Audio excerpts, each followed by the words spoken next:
America's support for union is higher today than any time in nearly 60 years.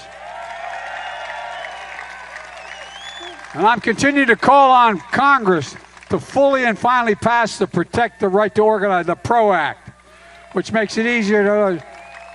Too many companies are still playing unfair trying to prevent organization. No, the bill's named after one of the greatest leaders in labor I've ever worked with, Rich Trumka. And guess what? We're going to get it passed, come hell or high water. And folks, my plan for the country is to make the economy work for people like you, because when it works for people like you, it works for everybody. Like I said, in my first 2 years, I've created nearly 13.5 million jobs, more jobs in 2 years than any president has created in a 4-year term. More. 800,000 new manufacturing jobs. Where is it written? Where is it written that America will not lead the world in manufacturing? I don't see it written anywhere, because we are leading the world. Unemployment has been below 4% for the longest stretch in 50 years. We've recovered all the jobs lost during the pandemic. We've added millions more. People are coming off the sidelines to go to work. More than 700,000 people joined the labor force last month, which means a higher share of American working-age Americans are now in the workforce than any time in the last 20 years. Job satisfaction is higher than it's been in 36 years. While unemployment is down, inflation is down as well. Remember, the experts said to get inflation down, we need to spend the mantra of economists for a long time. You need to get inflation under control. You need to lower wages, and you need higher unemployment. Not on my watch. That's right. The answer was to lay people off and pay them less. But I never thought the problem was too many people working or working people making too much money. I've never seen that problem. We have to do more to put inflation down, but it's down around 3%, about 1/3 of what it was a year ago. That's near the lowest point in 2 years, and wages are growing faster than inflation. Folks, this just didn't happen. Together we made it happen. Decades of handing out excessive tax cuts to the rich and the corporations without making the investments in America and the American people, that had been a bust. Was all done to hollow out the middle class, blow up the deficit, ship jobs overseas, strip the dignity and pride and hope out of a community one after another as they shut down the factory and send it overseas because labor was cheaper and we imported a more expensive product. Well, guess what? I'm pretty sure you saw in your home what I saw in mine. Not a whole lot of trickle down ended up at my dad's kitchen table as he busted his neck. So we're changing that. We're replacing trickle-down economics with what everyone on Wall Street is referring these days to Bidenomics. And guess what? It's working. Happy Labor Day, friends. Congress is getting back to work to tackle the largest issues that the United States is currently facing. Lawmakers have announced that their top priority is to pass a major spending bill. This will help prevent a catastrophic government shutdown. Democrats may be forced to accept several Republican priorities, and this could affect many Americans, especially those in low-income households. My dear friends, please make sure that you watch until the end of this video for more details. Also, to say thank you for being part of this community, I will be announcing several winners for the Walmart gift card giveaway. If you would like to enter the weekly giveaway, friends, please click and like several of my videos, and then comment below the keyword of each video that you watch. The more videos that you comment on, friends, the greater your chances of winning the giveaways. GOP hardliners in the House are eager to play a game of chicken over the end of the month deadline to fund federal agencies, seeking to force the White House and Senate to make a choice. That is either accept many conservative priorities or risk a debilitating government shutdown. And once again, caught in the middle is House Speaker Kevin McCarthy. In a private conference call last week, McCarthy urged his colleagues to back a short-term spending deal to avoid a government shutdown on October 1st, and instead focus their energy on the larger funding fight later in the fall.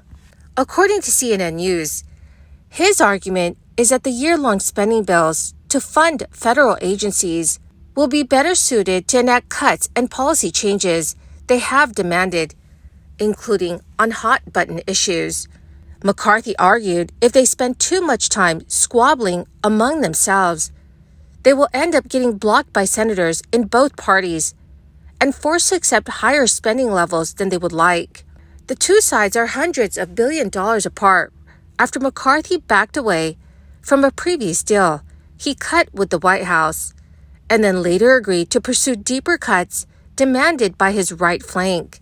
So now the two sides will have to work together to punt the fight until potentially early December and pass a short-term funding bill, all as Congress faces other key end-of-the-month deadlines. None of it will be that easy. Also, friends, according to a new report from the Bureau of Labor Statistics, the United States hiring spree slowed in recent months. This is as employers took on fewer workers and provided smaller wage increases. Hiring held steady in August as the U.S. economy added 187,000 jobs. So while the unemployment rate remains historically low, it ticked up to 3.8% last month. That is a sharp downward revision of job growth estimates in June and July. The mildly bad news for workers bodes well for the nation's fight against inflation, since in theory the looser job market and slower pay hikes takes pressure off of companies that may otherwise need to charge higher prices as means of addressing ballooning labor costs. The new hiring data arrived more than a month after the Federal Reserve raised its benchmark interest rate another 0.25 percentage point, reviving its aggressive inflation fight despite a slowdown of price hikes. Inflation stands well below its peak last summer of over 9%, but remains more than a percentage point higher than the Federal Reserve's target rate.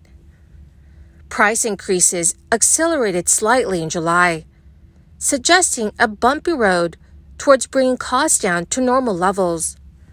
In remarks made at an economic conference in Jackson Hole, Wyoming, Fed Chair Jerome Powell said, bringing inflation down to normal levels would require a loosening of the labor market.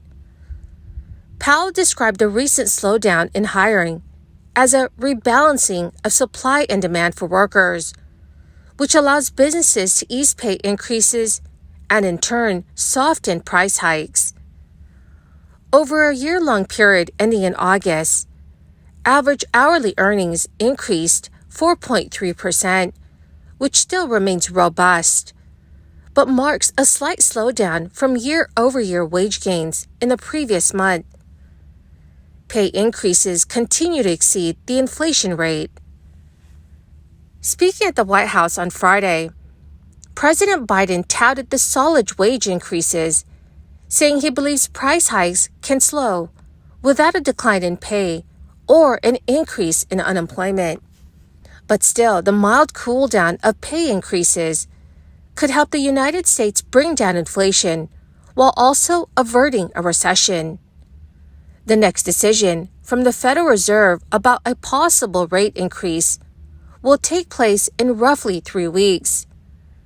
An additional rate hike may help bring down prices by further slowing the economy and reducing demand. But the move risks ultimately tipping the United States into a recession. Well, my magnificent and marvelous friends, that is the end of my daily stimulus update video. Thank you so much, friends, for joining me here today on this Labor Day. To say thank you, I will be announcing several winners every Friday for the Walmart gift card giveaway. If you would like to enter these weekly giveaway, friends, all you need to do is click and like several of my videos, and then comment below the keyword of each video that you watch.